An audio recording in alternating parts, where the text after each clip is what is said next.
ରଖାଯାଇଛି। ଏହି ଅବସରରେ ଆମ ଗ୍ରହଣରେ ମୁଖ୍ୟ ଅତିଥି ରୂପେ ଉପସ୍ଥିତ ରହି ମା ବାଗଦେବୀଙ୍କ ନିକଟରେ ଶ୍ରଦ୍ଧାଞ୍ଜଳି ପୂର୍ବକ ଏହି କାର୍ଯ୍ୟକ୍ରମକୁ ଆଗେଇ ନେଲେ ସେ ହେଉଛନ୍ତି ମାନନୀୟ ଶ୍ରୀଯୁକ୍ତ ସୁଶାନ୍ତ କୁମାର ମହୋଦୟ। ମଞ୍ଚର ମଧ୍ୟଭାଗରେ ଉପସ୍ଥିତ ଅଛନ୍ତି ବିଶିଷ୍ଟ ଶିକ୍ଷାବିତ୍। ସେ ଦୀର୍ଘ ଦିନ ଧରି ସରକାରୀ ବନ୍ଧୁ ହାଇସ୍କୁଲ ପରିବାରରେ ଶିକ୍ଷକତା କରି ସାରିଲା ପରେ ବର୍ତ୍ତମାନ ମୋରପାଣିସ୍ଥିତ ହାଇସ୍କୁଲରେ ଶିକ୍ଷକତା କରୁଛନ୍ତି। ଜଣେ ସାହିତ୍ୟିକ, ଲେଖକ, ସୁବକ୍ତା, ଏହି ଅଞ୍ଚଳରେ ପରିଚିତ।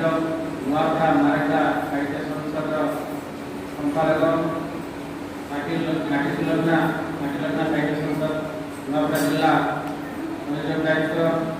ବିଭିନ୍ନ ସାହିତ୍ୟିକ ଅନୁଷ୍ଠାନ ସହିତ ସାହିତ୍ୟ କର ହେଉ, ଯେକୌଣସି ସାହିତ୍ୟିକ ଆଲୋଚନା, କବି ସମ୍ମିଳନୀ, କବିତା ଆବୃତ୍ତି ବୋଲି ବିଭିନ୍ନ କାର୍ଯ୍ୟ ହାତରେ ରହିଛି। ବିଭିନ୍ନ ଅନୁଷ୍ଠାନ ସହିତ ଜଡ଼ିତ ରହି ଏ ଅଞ୍ଚଳରେ ଶିକ୍ଷାର କ୍ଷେତ୍ରରେ ଜଣେ ବିଶିଷ୍ଟ ଶିକ୍ଷକ ରୂପେ ପରିଚିତ। ଆଜି ଏହି ଅବସରରେ ମୋ ବିଦ୍ୟାଳୟ ତରଫରୁ ତାଙ୍କ ହାର୍ଦ୍ଦିକ ସ୍ୱାଗତ ଅଭିନନ୍ଦନ ଜଣାଉଛି। ଆଜ୍ଞାଙ୍କ ବାମ ପାର୍ଶ୍ୱରେ ଆସିଥାନ୍ତି ଆମ ଏହି ପରିଚାଳନା ସମିତିର ସମ୍ପାଦକ ମାନନୀୟ ଶ୍ରୀଯୁକ୍ତ ପ୍ରେମଚନ୍ଦ ସାହୁ ମହୋଦୟ,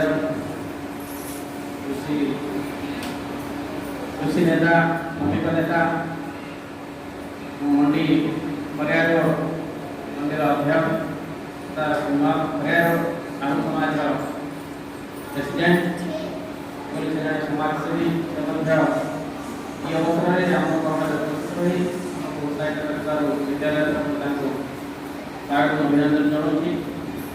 ମୁଖ୍ୟ ଅତିଥିଙ୍କ ଡାହାଣ ପାର୍ଶ୍ୱରେ ଆସିଛନ୍ତି ଆମ ଏହି ବିଦ୍ୟାଳୟର ପ୍ରଧାନାଚାର୍ଯ୍ୟ ଗଞ୍ଜାମ ପଟେଲ ମହୋଦୟ। ଶିକ୍ଷାବିକା ସମିତି ଓଡ଼ିଶାଙ୍କ ଯୋଜନାକୁ ସଫଳ ରୂପାୟନ କରିବାରେ, ବିଭିନ୍ନ କାର୍ଯ୍ୟକୁ ସଫଳ କରିବାରେ ତାଙ୍କ ହାତ ରହିଛି। ଏହି ଅବସରରେ ତାଙ୍କୁ ମଧ୍ୟ ମୋ ବିଦ୍ୟାଳୟ ସ୍ୱାଗତ ଅଭିନନ୍ଦନ ଜଣାଉଛି। ଆଜ୍ଞାଙ୍କ ଡାହାଣ ପାର୍ଶ୍ୱରେ ଆସିଛନ୍ତି ଆମ ପରିଚାଳନା ସମିତିର ସଦସ୍ୟା ଶ୍ରୀମତୀ ସାବିତ୍ରୀ ଶବର। ସେ ପ୍ରାଥମିକ ଶିକ୍ଷକ ଭାବରେ ଗୋଲଦା ପ୍ରାଥମିକ ବିଦ୍ୟାଳୟରେ ଶିକ୍ଷକତା କରନ୍ତି। ଜଣେ ଅଭିଭାବକ ମଧ୍ୟ। ତା ସର୍ବଦା ବିଦ୍ୟାଳୟର କାର୍ଯ୍ୟରେ ସବୁବେଳେ ସେ ଉପସ୍ଥିତ ରହି ଆମକୁ ମାର୍ଗଦର୍ଶନ କରି ଆସନ୍ତି। ତାଙ୍କୁ ଏହି ଅବସରରେ ବିଦ୍ୟାଳୟ ତରଫରୁ ହାର୍ଦ୍ଦିକ ସ୍ୱାଗତ ଅଭିନନ୍ଦନ ଜଣାଉଛି। ଗୌରବ ବିଷୟ, ଆମ ଭାରତ ସ୍ୱାଧୀନ ହେବାର 75 ବର୍ଷ ବିତି ଯାଇଛି। ଏହି 75 ବର୍ଷ ଅବସରରେ ଯେଉଁ ଉତ୍ସବ ଆମେ ଅମୃତ ଉତ୍ସବ, ସ୍ୱାଧୀନତାର ଅମୃତ ମହୋତ୍ସବ ପାଳନ କରି ଆସିଛୁ, ସାରା ଭାରତବର୍ଷ ଏହି ଉତ୍ସବ ପାଳନ କରି ଆସିଛି। ଗାଁ ଗଣ୍ଡାଠୁ ଆରମ୍ଭ କରି ସହର ନଗର ପର୍ଯ୍ୟନ୍ତ ସବୁଠି ବର୍ଷ ତମାମ ବିଭିନ୍ନ କାର୍ଯ୍ୟକ୍ରମ ପାଳିତ ହୋଇ ଆସିଛି। ଏହି ସ୍ୱାଧୀନତାର ସ୍ୱାଦ ଯେଉଁମାନେ ଆମକୁ ଦେଇଛନ୍ତି, ସ୍ୱାଧୀନତା କରିବାରେ ଯେଉଁମାନଙ୍କ କୃଷ୍ଣ ହାତ ରହିଛି, ନିଜ ଜୀବନକୁ ବଳିଦାନ ଦେଇ ଅନେକ ପୂର୍ବଜ ମହାପୁରୁଷ ନିଜ ପ୍ରାଣ ଉତ୍ସର୍ଗ କରି ଯାଇଛନ୍ତି, ସେମାନେ ଆଜି ନାହାନ୍ତି। ସେମାନଙ୍କ ସ୍ୱପ୍ନର ଭାରତ ଯେଉଁ ପରାଧୀନ ଥିଲା ରଖାଯାଇଛି। ଏହି ଅବସରରେ ଆମ ଗ୍ରହଣରେ ମୁଖ୍ୟ ଅତିଥି ରୂପେ ଉପସ୍ଥିତ ରହି ମା ବାଗଦେବୀଙ୍କ ନିକଟରେ ଶ୍ରଦ୍ଧାଞ୍ଜଳି ପୂର୍ବକ ଏହି କାର୍ଯ୍ୟକ୍ରମକୁ ଆଗେଇ ନେଲେ ସେ ହେଉଛନ୍ତି ମାନନୀୟ ଶ୍ରୀଯୁକ୍ତ ସୁଶାନ୍ତ କୁମାର ମହୋଦୟ। ମଞ୍ଚର ମଧ୍ୟଭାଗରେ ଉପସ୍ଥିତ ଅଛନ୍ତି ବିଶିଷ୍ଟ ଶିକ୍ଷାବିତ୍। ସେ ଦୀର୍ଘ ଦିନ ଧରି ସରକାରୀ ବନ୍ଧୁ ହାଇସ୍କୁଲ ପରିବାରରେ ଶିକ୍ଷକତା କରି ସାରିଲା ପରେ ବର୍ତ୍ତମାନ ମୋରପାଣିସ୍ଥିତ ହାଇସ୍କୁଲରେ ଶିକ୍ଷକତା କରୁଛନ୍ତି। ଜଣେ ସାହିତ୍ୟିକ, ଲେଖକ, ସୁବକ୍ତା, ଏହି ଅଞ୍ଚଳରେ ପରିଚିତ। ନୂଆପଡ଼ା ମାରେଙ୍ଗା ସାହିତ୍ୟ ସଂସଦର संपादक माटी सुलग्ना साहित्य संसद नवरा जिला दायित्व विभिन्न साहित्यिक अनुष्ठान सहित साहित्य कर जेकोसी साहित्यिक आलोचना कवि सम्मेलन कविता आवृत्ति बोली विभिन्न कार्य हाथ रही विभिन्न अनुष्ठान सहित जड़ित रही अंचल शिक्षार क्षेत्र में जड़े विशिष्ट परिचित आज यही अवसर में विद्यालय तरफ हार्दिक स्वागत अभिनंदन आज्ञा नाम पार्श्व आसता आम ये परिचालन समितिर संपादक प्रेमचंद साहू महोदय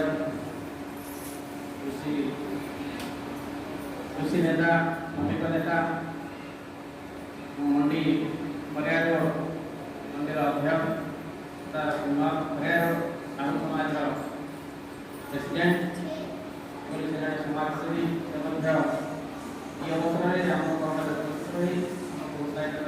विद्यालय स्वागत अभिनंदन जनाऊँगी धारण पार्श्व आसता विद्यालय प्रधानाचार्य गंगाराम पटेल महोदय शिक्षिका शिक्षण ओडिशा योजना को सफल रूपायन कर विभिन्न कार्य को सफल कर हाथ रही अवसर में